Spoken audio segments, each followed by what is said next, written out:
Good morning, student. Today I will discuss a new topic that is reasons for excess demand and deficit demand. Okay, what are the reasons and what are the causes of excess demand and deficit demand? एक country के अंदर excess demand क्यों होती है या deficit demand क्यों होती है, उसके कौन कौन से कॉजेज हैं या उसके कौन कौन से रीजंस हैं, वो हम आज डिस्कस करेंगे one by one. Okay, actually access demand के बहुत सारे रीजंस हैं. इसमें जो पहला रीजन है वो है इंक्रीज इन गवर्नमेंट एक्सपेंडिचर. दूसरा रीजन है इंक्रीज इन कंजम्पशन. तीसरा है increase in personal disposable income. Next है increase in demand of consumer goods. Next है इंक्रीज इन इन्वेस्टमेंट और लास्ट है इंक्रीज इन नेट एक्सपोर्ट. ये एक्सेस डिमांड के रीजंस भी हैं या कॉजेस हैं. ओके, अब हम इन कॉजेस को वन बाय वन एक्सप्लेन करेंगे.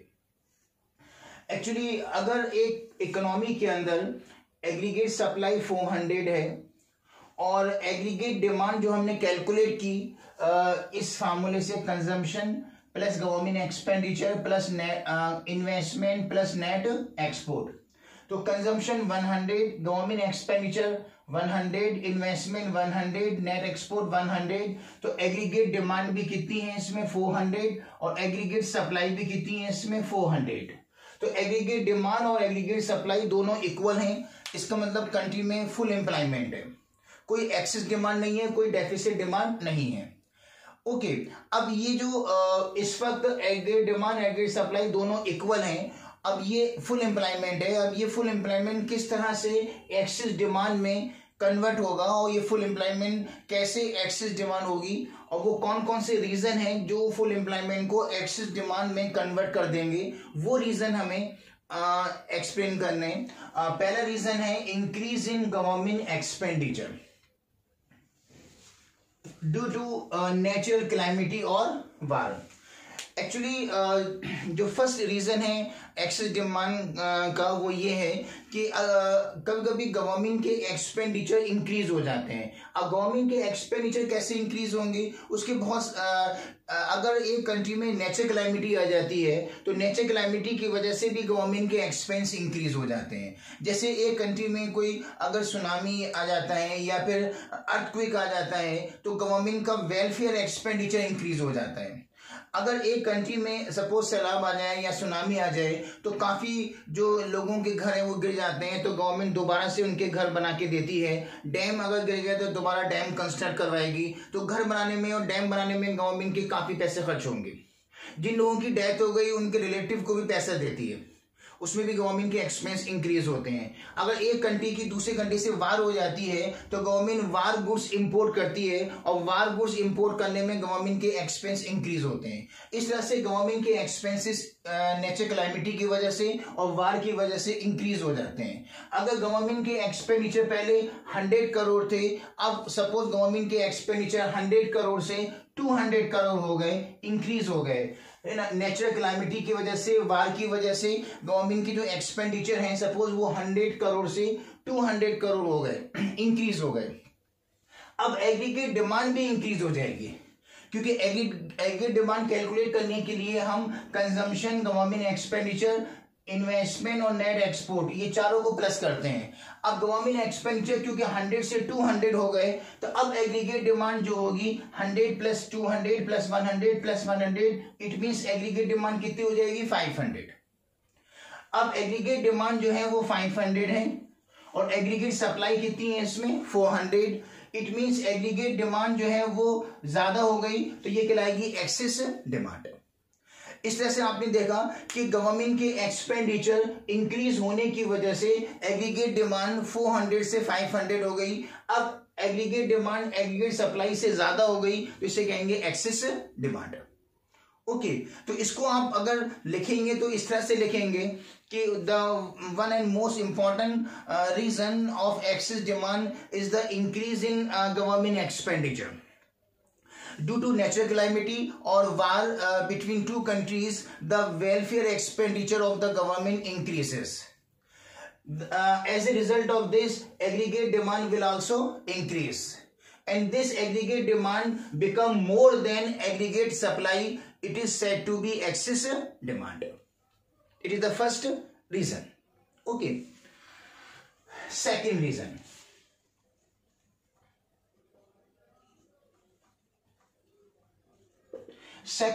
है आपका increase in consumption due to increase in MPC. MPC increase होने की वजह से कंजम्पशन इंक्रीज हो जाता है.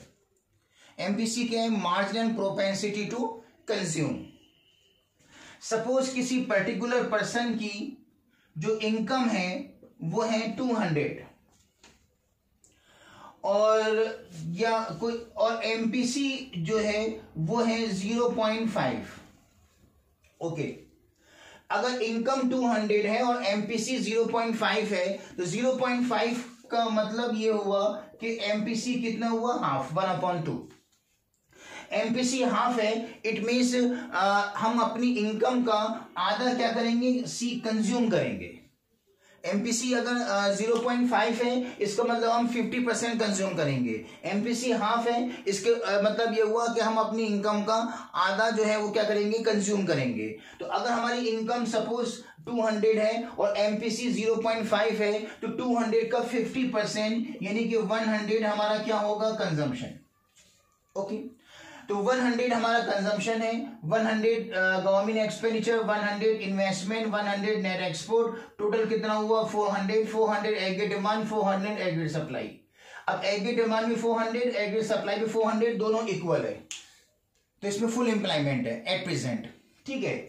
अब सपोज ऐसा होता है कि एमपीसी की वैल्यू इंक्रीज हो गई. एमपीसी की वैल्यू हो गई आप 0.75. ओके, एमपीसी की वैल्यू 0.5 से इंक्रीज होकर 0.75 हो गई. अब हम अपनी इनकम का 75% खर्च करेंगे, क्योंकि अब एमपीसी 0.75 हो गया. तो इसका मतलब ये हुआ कि हम अपनी इनकम का 75% खर्च करेंगे. ठीक है. तो अब हम जो हमारी इनकम कितनी है? अब 200 है. अब 200 का हम 75% जो है वो कंज्यूम करेंगे. ओके, ये जो आपकी 200 है, 200 का 75% हम क्या करेंगे? कंज्यूम करेंगे. 200 का 75% कितना होगा? 150. तो 150 हम क्या करेंगे? अब कंज्यूम करेंगे. अब हमारा कंजम्पशन कितना हो गया? 150 हो गया. कंजम्पशन क्यों इंक्रीज हुआ? क्योंकि पहले एमपीसी जो था वो 0.5 था तो हम 50% कंज्यूम कर रहे थे. अब एमपीसी 0.75 हो गया सपोज, तो एमपीसी 0.75 हो गया. अब हम 75% कंज्यूम करेंगे. हमारी इनकम 200 है और 200 का 75% होता है 150, तो 150 हम कंज्यूम करेंगे. तो हमारा कंजम्पशन अब 100 से इंक्रीज होकर कितना हो गया? 150 हो गया. अब हमारा जो कंजम्पशन है वो 150 हो गया. ओके, कंजम्पशन 100 से इंक्रीज होकर 150 हो गया. अब एग्रीगेट डिमांड भी इंक्रीज होगी, क्योंकि कंजम्पशन जो है वो एग्रीगेट डिमांड का कंपोनेंट है. ठीक है. जब एग्रीगेट डिमांड का कोई भी कंपोनेंट इंक्रीज होगा तो एग्रीगेट डिमांड भी इंक्रीज होगी. ये consumption, investment, government expenditure, net export, ये सब एग्रीगेट डिमांड के कंपोनेंट हैं. तो कोई भी एक कंपोनेंट अगर इंक्रीज होगा तो एग्रीगेट डिमांड भी इंक्रीज होगी, क्योंकि इन कंपोनेंट को प्लस करके ही एग्रीगेट डिमांड कैलकुलेट करते हैं. अब हमारा कंजम्पशन जो है वो 100 से 150 हो गया. एमपीसी इंक्रीज होने की वजह से कंजम्पशन भी 100 से 150 हो गया. जब कंजम्पशन इंक्रीज हुआ तो यानी एक कंपोनेंट इंक्रीज हुआ तो एग्रीगेट डिमांड भी इंक्रीज होगी. अब आपकी एग्रीगेट डिमांड कितनी हो गई? 150 हो गई. तो अब हम अगर एग्रीगेट डिमांड कैलकुलेट करेंगे तो 150 consumption, 100 government expenditure, 100 investment, 100 net export. अब हमारी जो एग्रीगेट डिमांड है वो है 450 हो गई, इनको सबको प्लस करके. तो एग्रीगेट डिमांड हो गई 450. ओके, और एग्रीगेट सप्लाई जो है वो 400 का 400 है. इसका मतलब एग्रीगेट डिमांड 450 ज्यादा हो गई. किससे ज्यादा हो गई? एग्रीगेट सप्लाई से. वो 400 है. जब एग्रीगेट डिमांड ज्यादा हो गई तो अब इसे कहेंगे एक्सेस डिमांड. तो एक्सेस डिमांड होने का एक रीजन ये हुआ कि एमपीसी इंक्रीज होने की वजह से हमारा कंजम्पशन जो है 100 से 150 हो गया, और कंजम्पशन इंक्रीज होने की वजह से एग्रीगेट डिमांड ज्यादा हो गई। जब एग्रीगेट डिमांड एग्रीगेट सप्लाई से ज्यादा हो गई तो उसे कहेंगे एक्सेस डिमांड। ये था हमारा सेकंड रीजन।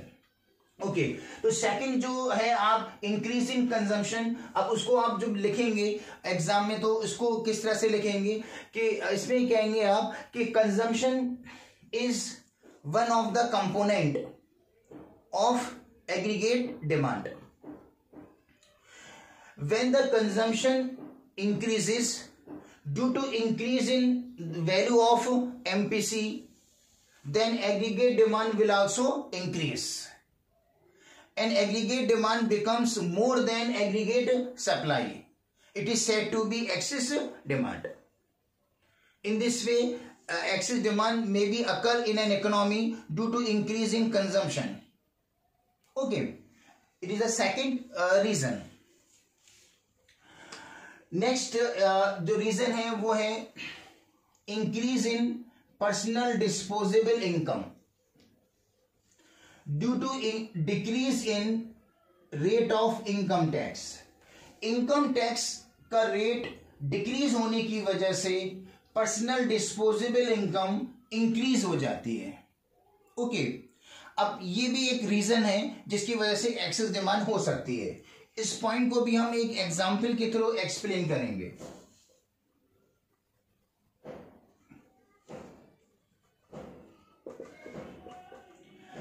स्टार्टिंग में हमने एग्जांपल ली है कि हमारा कंजम्पशन भी 100 है, government expenditure 100, investment 100, net export 100, aggregate demand 400, aggregate supply 400, दोनों इक्वल है।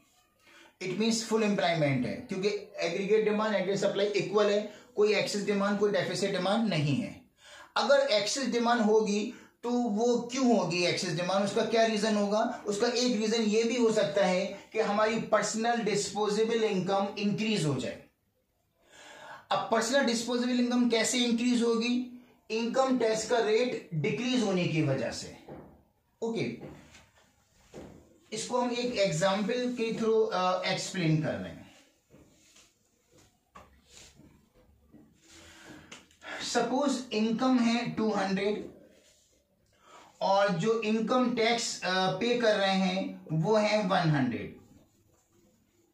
200 इनकम है और उसमें से 100 इनकम टैक्स पे किया। इनकम टैक्स पे करने के बाद जो आपका 100 बचा ये कहलाएगा आपका personal disposable income. Income tax पे करने के बाद जो इनकम बाकी बचती है उसे कहते हैं पर्सनल डिस्पोजेबल इनकम। 200 आपकी इनकम है और 100 इनकम टैक्स पे कर रहे हो आप, तो इनकम टैक्स पे करने के बाद जो 100 बचा वो कहलाएगा आपका पर्सनल डिस्पोजेबल इनकम। तो हमारी पर्सनल डिस्पोजेबल इनकम 100 है तो हमारा कंजम्पशन भी जो है वो आपका 100 है। इनकम 100, सपोज कंजम्पशन भी 100।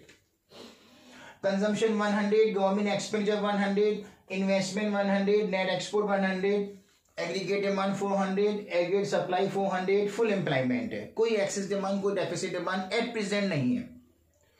लेकिन अगर गवर्नमेंट इनकम टैक्स का रेट डिक्रीज कर देती है, इनकम टैक्स का रेट डिक्रीज कर देती है, अब सपोज इनकम टैक्स जो 100 था अब गवर्नमेंट ने इनकम टैक्स 100 से डिक्रीज कर 50 कर दिया। अब हम 200 हमारी इनकम है और 50 रुपीज हम सपोज इनकम टैक्स पे करेंगे, तो 200 में से 50 रुपीज इनकम टैक्स पे करने के बाद जो हमारी पर्सनल डिस्पोजेबल इनकम निकल के आएगी वो आएगी 150। ओके, तो अब पर्सनल डिस्पोजेबल इनकम हमारी 100 से 150 हो गई, इंक्रीज हो गई। पहले पर्सनल डिस्पोजेबल इनकम 100 थी, अब पर्सनल डिस्पोजेबल इनकम कितनी हो गई? 150 हो गई क्योंकि इनकम टैक्स का रेट डिक्रीज कर दिया। अब पर्सनल डिस्पोजेबल इनकम हमारी 100 से 150 हो गई। जब इनकम इंक्रीज होती है तो कंजम्पशन भी इंक्रीज होता है। ये कंजम्पशन फंक्शन के अंदर बताया था कि when income increases consumption will also increases. In this case, our personal disposable income increased from 100 to 150 due to decrease in rate of income tax, As a result of this, our consumption will also increase from 100 to 150. Okay. Income tax का rate decrease होने की वजह से हमारी personal disposable income 100 से 150 हो गई। जब पर्सनल डिस्पोजेबल इनकम 100 से 150 इंक्रीज हुई तो कंजम्पशन भी 100 से 150 इंक्रीज होगा। और जब कंजम्पशन आपका 100 से 150 हो गया, और कंजम्पशन जो है वो एग्रीगेट डिमांड का कंपोनेंट है, और एक कंपोनेंट अगर इंक्रीज होगा तो एग्रीगेट डिमांड भी इंक्रीज होगी। अब कंजम्पशन आपका 100 से 150 हो गया, तो अब एग्रीगेट डिमांड अगर हम कैलकुलेट करें, consumption 150 plus government expenditure 100 plus investment 100 plus net export 100, अब हमारी एग्रीगेट डिमांड कितनी हो गई? 450। तो अब एग्रीगेट डिमांड 450 हो गई हमारी, और एग्रीगेट सप्लाई कितनी है इसमें आपकी? 400।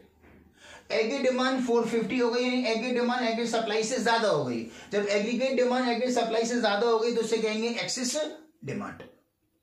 तो एक्सेस डिमांड का एक रीजन ये भी हुआ कि हमारी इनकम टैक्स का रेट डिक्रीज होने की वजह से हमारी पर्सनल डिस्पोजेबल इनकम 100 से 150 हो गई, इंक्रीज हो गई। जब पर्सनल डिस्पोजेबल इनकम इंक्रीज हुई तो कंजम्पशन भी 100 से 150 हो गया। जब कंजम्पशन 100 से 150 हुआ तो एग्रीगेट डिमांड 400 से कितनी हो गई? 450 हो गई। अब एग्रीगेट डिमांड 450 हो गई और एग्रीगेट सप्लाई 400 की 400 है। इसका मतलब एग्रीगेट डिमांड एग्रीगेट सप्लाई से ज्यादा हो गई। ज्यादा हो गई तो ये कहलाएगी एक्सेस डिमांड। ओके, इस पॉइंट को आप जो लिखेंगे वो इस तरह से लिखेंगे कि another reason of excess demand is the increase in personal disposable income. Okay, when government decrease the rate of income tax, as a result of this the personal disposable income will increase. When the personal disposable income increase, consumption will also increase. Consumption is the component of aggregate demand. When consumption increase, aggregate demand will also increase, and this aggregate demand become more than aggregate supply. It is said to be excessive demand. In this way, excess demand can be occur in an economy due to increase in personal disposable income. Okay, ये हो गया आपका reason, increase in personal disposable income. अब हम next reason की तरफ move करते हैं। नेक्स्ट जो रीजन है वो है increase in demand of consumer goods due to credit facility. Okay, अगर कंट्री के अंदर क्रेडिट फैसिलिटी इंक्रीज हो जाए, क्रेडिट फैसिलिटी का मतलब वो है कि बैंक इजीली लोन प्रोवाइड कर रहे हैं आपको कंज्यूमर गुड्स खरीदने के लिए, कैपिटल गुड्स खरीदने के लिए, रॉ मटेरियल खरीदने के लिए लोन इजीली अवेलेबल है, इसे कहते हैं क्रेडिट फैसिलिटी क्या हो गई? हमारी इंक्रीज हो गई। उधार परचेज करने की जो फैसिलिटी है वो इंक्रीज हो गई क्योंकि बैंक वाले इजीली लोन प्रोवाइड कर रहे हैं। अगर सपोज, तो उससे भी एक्सेस डिमांड हो सकती है। अगर क्रेडिट फैसिलिटी कंट्री में इंक्रीज हो रही है तो इससे भी एक्सेस डिमांड हो सकती है। किस तरह से हो सकती है वो हम एक एग्जांपल के थ्रू आपको एक्सप्लेन कर रहे हैं।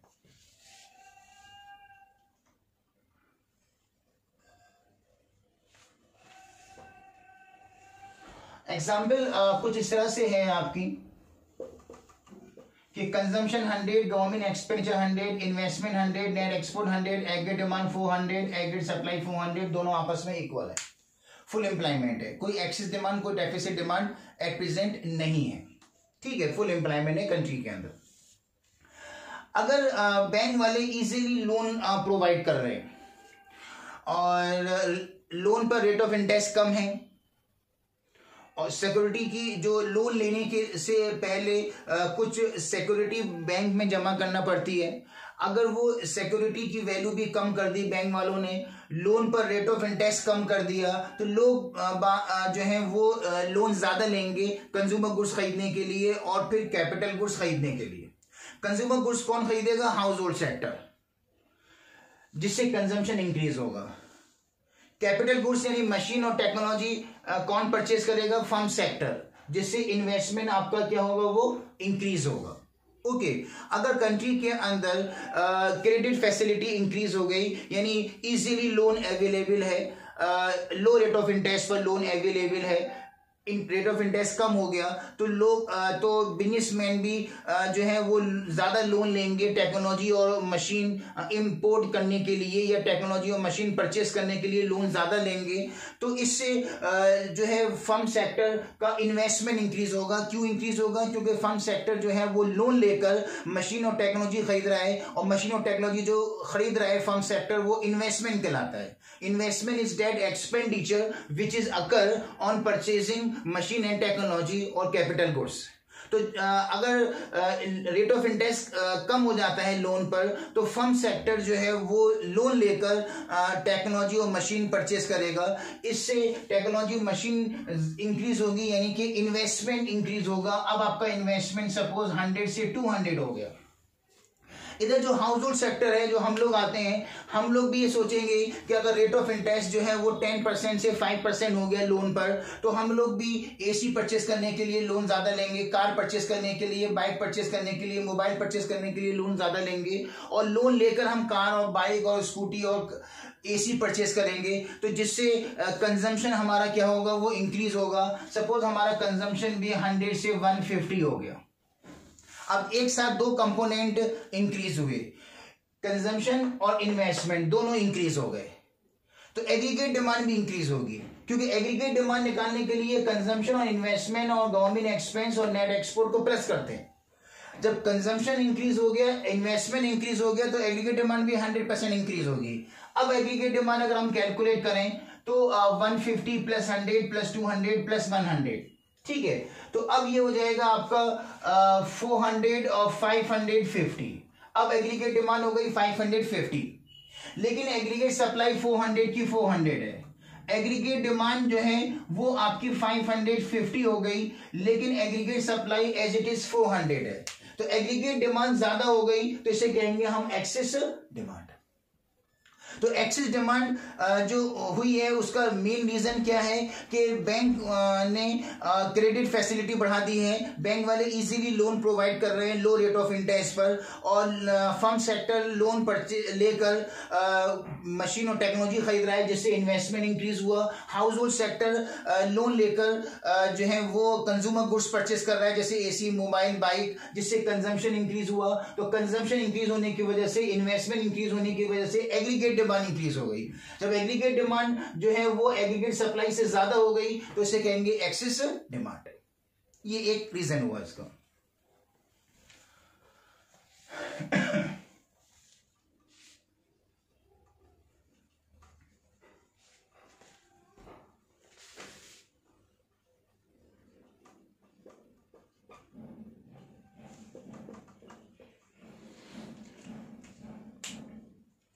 अब नेक्स्ट जो रीजन है वो है increase in investment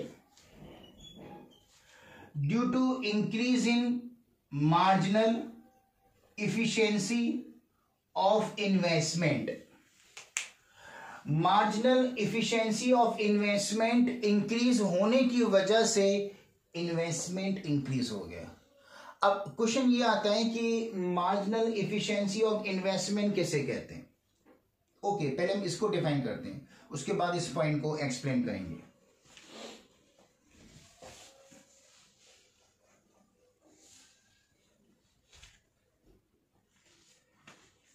marginal efficiency of investment, इसका एक और नाम है marginal efficiency of capital. Marginal efficiency of capital या मार्जिनल इफिशिएंसी ऑफ इन्वेस्टमेंट, दोनों एक ही चीज है इसके। अब ये होता क्या है, मार्जिनल इफिशिएंसी ऑफ इन्वेस्टमेंट और marginal efficiency of capital is the expected rate of return of investment. Marginal efficiency of investment, marginal efficiency of capital is the expected rate of return from our investment. From our investment. जो हमने investment किया है उस investment पर किस rate से हमें return मिलने की उम्मीद है, जिस रेट से रिटर्न मिलने की उम्मीद है, एक्सपेक्टेशन है, उसे कहेंगे marginal efficiency of capital. For example, अब आपने 5 लाख रुपीज इन्वेस्ट किया है। जो 5 लाख रुपीज आपने इन्वेस्ट किया है और आपको ये एक्सपेक्टेशन है कि ये जो 5 लाख इन्वेस्ट किया है इस पर 10% आपको रिटर्न मिलेगा, ये आपको एक्सपेक्टेशन है। तो रेट ऑफ रिटर्न जो है वो 10% मिलेगा, ये आपको एक्सपेक्टेशन है। रियलिटी में ज्यादा भी हो सकता है, रियलिटी में कम भी हो सकता है, लेकिन आपको जो एक्सपेक्टेशन है वो ये है, आपको ये उम्मीद है कि जो इन्वेस्टमेंट 5 लाख किया है इस 5 लाख पर 10% आपको रिटर्न मिलेगा हर साल। तो 5 लाख का 10% कितना हुआ? 50,000। तो 50,000 आपको रिटर्न मिलने की उम्मीद है हर साल। ओके, अगर सपोज ये रेट ऑफ रिटर्न इंक्रीज हो जाए, सपोज रेट ऑफ रिटर्न 10% की जगह 25% हो जाए या 20% सपोज मान लेते हैं, रेट ऑफ रिटर्न सपोज 20% हो गया, तो अब लोग सोचेंगे कि पहले 10% रिटर्न मिल रहा था, 5 लाख का 10% यानी कि 50,000 हमें हर साल रिटर्न मिल रहा था, हमारी इनकम हो रही थी। अब 10% की जगह 20% रिटर्न मिलेगा। अब 5 लाख का 20% जो रिटर्न होगा वो कितना होगा? 1 लाख। अब आपको 1 लाख रुपए हर साल मिल रहा है, ठीक है। तो पहले हर साल 10% रिटर्न मिल रहा था, यानी 5 लाख का 10% 50,000 रुपए हर साल आपकी इनकम हो रही थी। अब 10% की जगह सपोज 20% मिल रहा है, यानी कि 5 लाख पर 20% रिटर्न मिल रहा है, यानी कि 1 लाख रुपए हर साल आपकी इनकम हो रही होगी। अब तो जब रेट ऑफ रिटर्न इंक्रीज होता है तो लोग इन्वेस्टमेंट बढ़ा देते हैं, सोचते हैं कि मौका अच्छा है कि भाई रेट ऑफ रिटर्न इंक्रीज हो गया। पहले रेट ऑफ रिटर्न 10% था, तो पहले 10% रिटर्न मिल रहा था, यानी 5 लाख का 50,000 मिल रहा था आपको रिटर्न। अब 10 रेट ऑफ रिटर्न 10 से 20% हो गया, अब हमें रिटर्न ज्यादा मिलेगा, डबल मिलेगा रिटर्न, यानी 5 लाख का अब 1 लाख रुपीज हर साल रिटर्न मिलेगा। जब इन्वेस्टमेंट पर इंटरेस्ट इंक्रीज होता है, जब इन्वेस्टमेंट पर रेट ऑफ रिटर्न इंक्रीज होता है, तो लोग इन्वेस्टमेंट भी क्या करते हैं? वो इंक्रीज करते हैं। ओके, इसमें डायरेक्ट रिलेशनशिप होती है। डायरेक्ट रिलेशनशिप किसके बीच में होगी? इन्वेस्टमेंट के बीच में और इसमें। जब marginal efficiency of capital increase होगा, यानी रेट ऑफ रिटर्न इंक्रीज होगा, इन्वेस्टमेंट पर इंटरेस्ट इंक्रीज होगा, इन्वेस्टमेंट पर रेट ऑफ इंटरेस्ट इंक्रीज होगा, तो इन्वेस्टमेंट भी क्या होगा आपका? इसमें इंक्रीज होगा।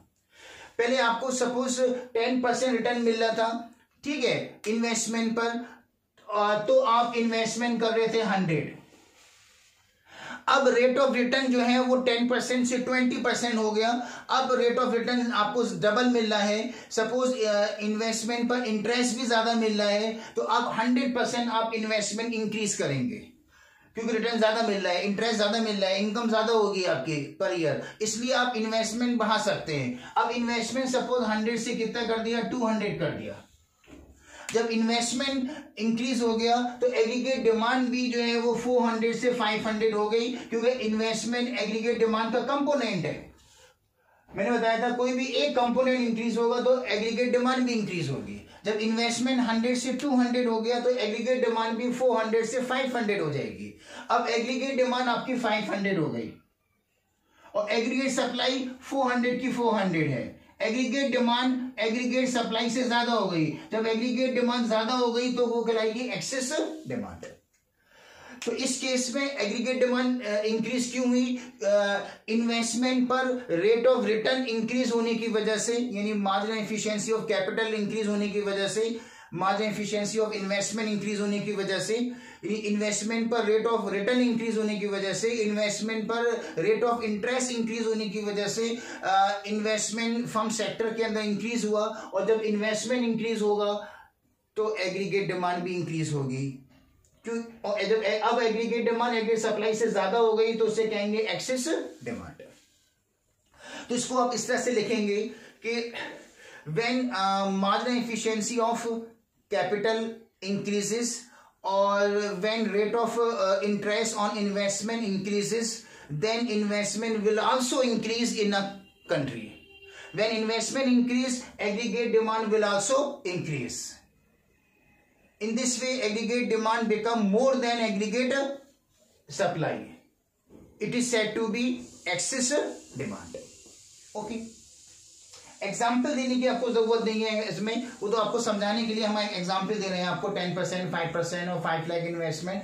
आपको सिर्फ ओनली डायरेक्ट बस लिखना है आपको थ्योरिकल, और थ्योरिकल में लिखेंगे कि when marginal efficiency of capital increases और rate of interest on investment increases, then investment will also increase in a country. When investment increase, aggregate demand will also increase. And aggregate demand become more than aggregate supply. This situation is said to be excess demand. In this way, excess demand can be occur due to increase in marginal efficiency of capital. Okay, ये एक reason हुआ इसका. Actually जिस time हम आपको ये topic पढ़ा रहे हैं, अगर आप इसी टाइम इनको लिखते रहें तो हैंड टू हैंड आपके नोट्स भी बनते रहेंगे इसके अंदर. और जिस तरह से सिंपल लैंग्वेज में मैंने अभी एक्सप्लेन किया है इसको, इसी सिंपल लैंग्वेज में अगर आप लिखेंगे तो आपको याद करने में आसानी हो जाएगी और आपको अलग से कोई टाइम वेस्ट नहीं करना पड़ेगा लर्न करने में. तो जो हमने अभी एक्सप्लेन किया है उसी को अगर आप हैंड टू हैंड लिख लेते हैं, क्योंकि मैं एक चीज़ को कई बार रिपीट करता हूँ, तो अगर आपका निकल भी जाएगा तो दोबारा लिख सकते हैं आप. और तो इसलिए अगर आप हैंड टू हैंड अभी जैसे आप वीडियो देख रहे हैं और सुन रहे हैं, तो इसी वक्त अगर हैंड टू हैंड अगर आप नोट्स बनाते रहें तो नोट्स भी आपके बन जाएंगे और सिंपल लैंग्वेज में बनेंगे, और आप नोट्स खुद बनाएंगे तो आपको याद करने की जरूरत नहीं पड़ेगी. और अभी आपने ये टॉपिक पढ़ा है तो अभी आप नोट्स बना लेते हैं, और फिर वीडियो देखने के बाद शाम में आप उसको 2 बार रीड कर लेंगे, तो अब 2 बार रीड करने में आपको याद हो जाएगा आपको, क्योंकि अभी आपने समझा है और अपनी लैंग्वेज में लिखा है आपने, तो आप इजीली उसको 2-3 बार पढ़ेंगे तो याद हो जाएगा. ऐसे ज्यादा उसको रटने की जरूरत नहीं है आपको. ठीक है, तो बेटर यही है कि जब आप वीडियो देखा करें तो हैंड टू हैंड नोट्स बनाते रहा करें इसके अंदर, ताकि आपकी नोट्स भी एक साथ कंप्लीट हो जाए. ठीक है. वैसे तो ये है कि मैं इस यूनिट की नोट्स आपको सेंड करूंगा PDF फाइल की फॉर्म में, लेकिन अगर आप खुद नोट्स बनाएं तो अपने नोट्स जो हैं वो याद करना नहीं पड़ते, इजीली वो खुद लिखेंगे तो खुद याद भी हो जाते हैं. ठीक है.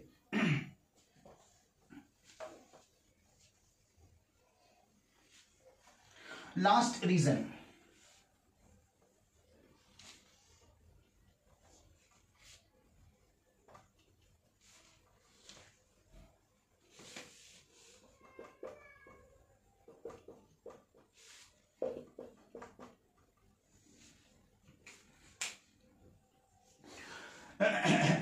सॉरी, एक्सिस डिमांड का जो लास्ट रीजन है वो है इंक्रीज इन नेट एक्सपोर्ट.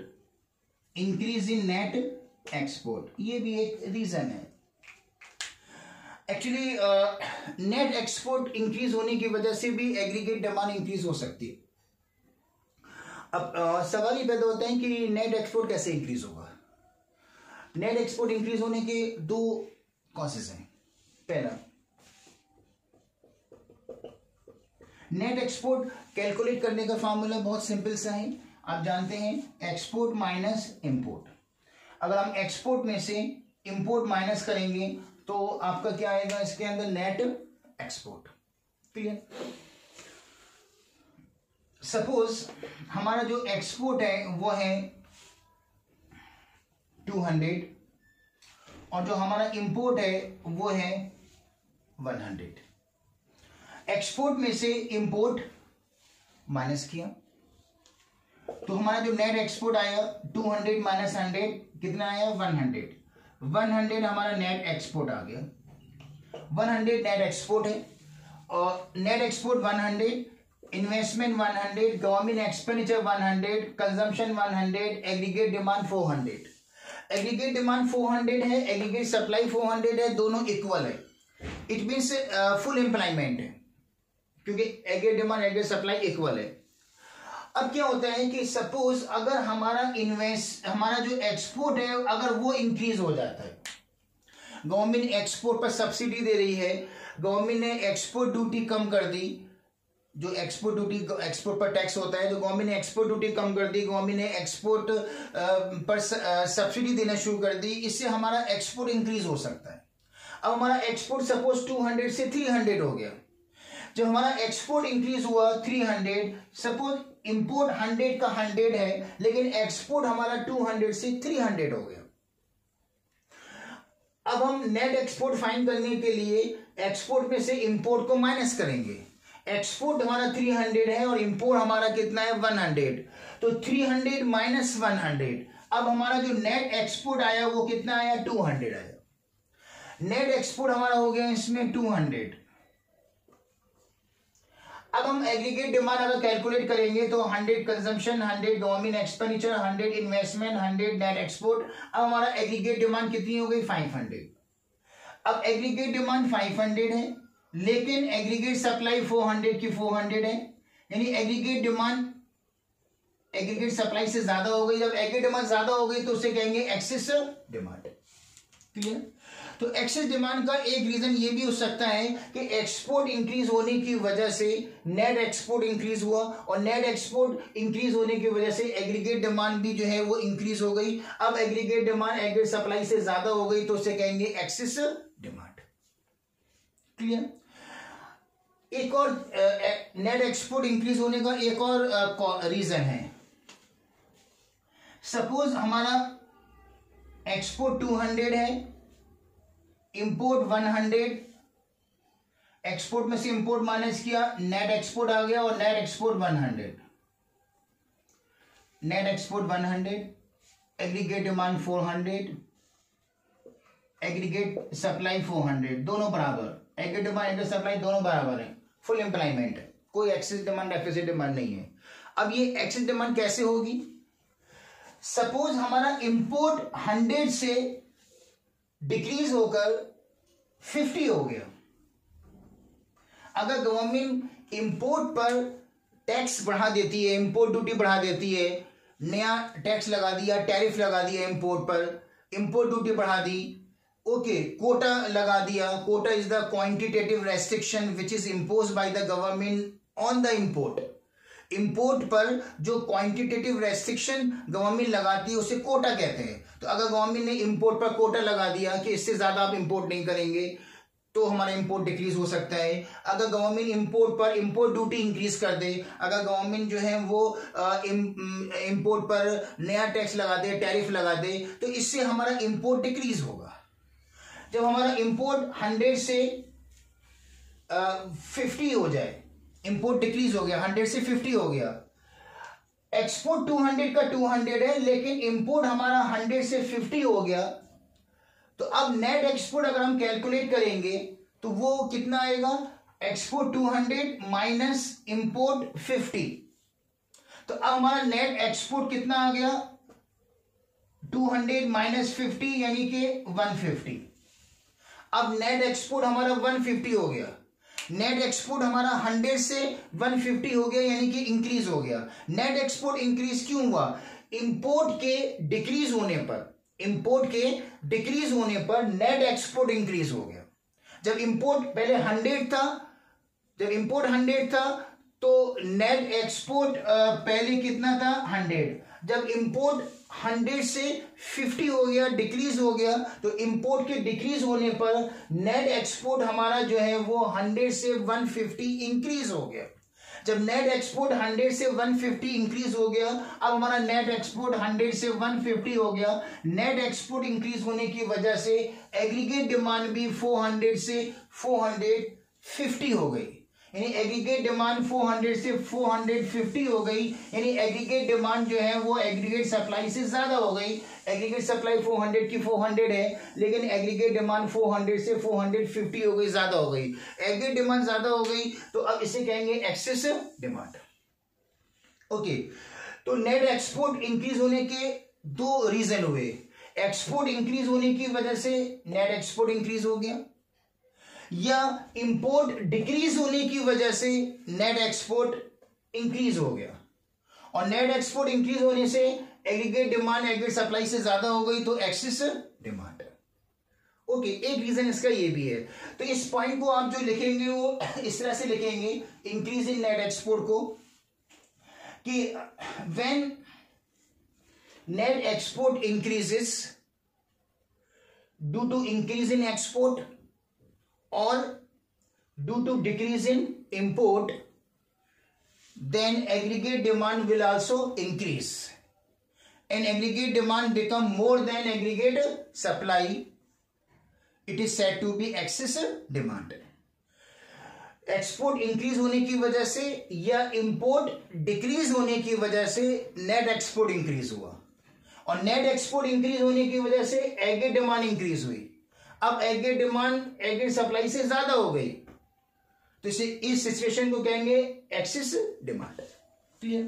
तो ये जो अभी आपने रीजंस पढ़े ये सब एक्सेस डिमांड के रीजंस थे। अब डेफिसिट डिमांड के रीजन के लिए आप इन्हीं को अपोजिट कर देंगे। इन सारे रीजंस को अगर आप अपोजिट कर देंगे, इंक्रीज की जगह डिक्रीज कर देंगे तो वो डेफिसिट डिमांड के रीजन हो जाएंगे। जैसे डिक्रीज इन गवर्नमेंट एक्सपेंडिचर, ये क्या होगा? Reason for deficit demand. Decrease in government expenditure, decrease in consumption, decrease in consumption due to decrease in MPC,